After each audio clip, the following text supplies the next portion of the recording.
In Brockton, a disturbing mystery. In 2003, a local mom was found burned to death near her home. In tonight's New England's Unsolved, Boston 25's Bob Ward sits down with her family, who is still looking for answers 16 years later.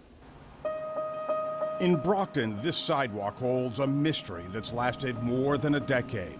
It was here on April 23, 2003, that the burned body of 47-year-old Linda Dotolo Connors was found right across the street from her Yarmouth Avenue home.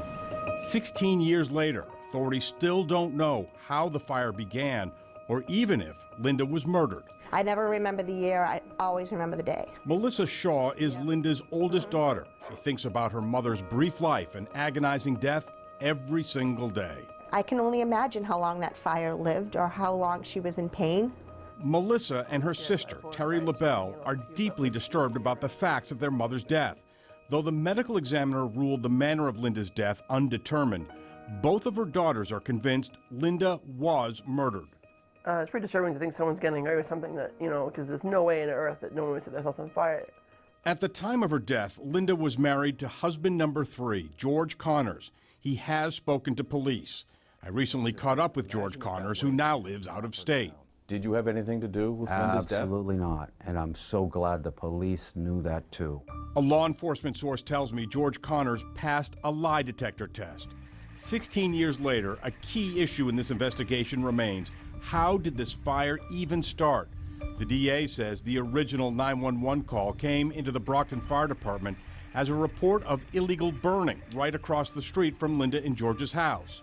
George tells me when he last saw Linda, he was home fixing a computer, and Linda told him she was going out to the store. How was she that night? I remember it very vividly. She was incredibly calm, totally uncharacteristic. George tells me he was so wrapped up in fixing his computer, he didn't know something was wrong outside his front window until firefighters showed him Linda's burned body sitting upright across the street facing the house. That's a horrible thing that you saw. Shock to me. Something I still see in my dreams. Adding to this mystery, to this day, investigators say no accelerant was found on Linda's body.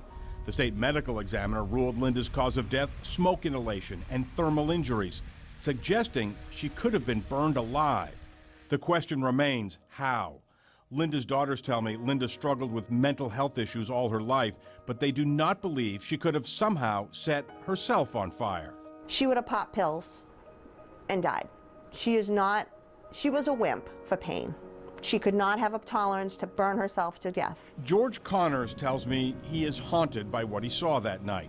He tells me he doesn't understand what happened, but he insists he had nothing to do with it. Something very sad got to her. And that house and me in it was the last thing she saw. For Linda's daughters, 16 years have not erased their pain or their anger over their mother's death. I miss my mother. I tried to overdose one time. I miss my mother. I want my mother. The Plymouth County DA declined to speak on camera to us about this case, but did issue a statement which says, in part, numerous people were interviewed, including those closest to Ms. Connors, and, quote, no one was charged in the death. If you have any information about this case, you're urged to contact Massachusetts State Police assigned to the Plymouth County DA at 508-894-2600. For New England's Unsolved, I'm Bob Ward.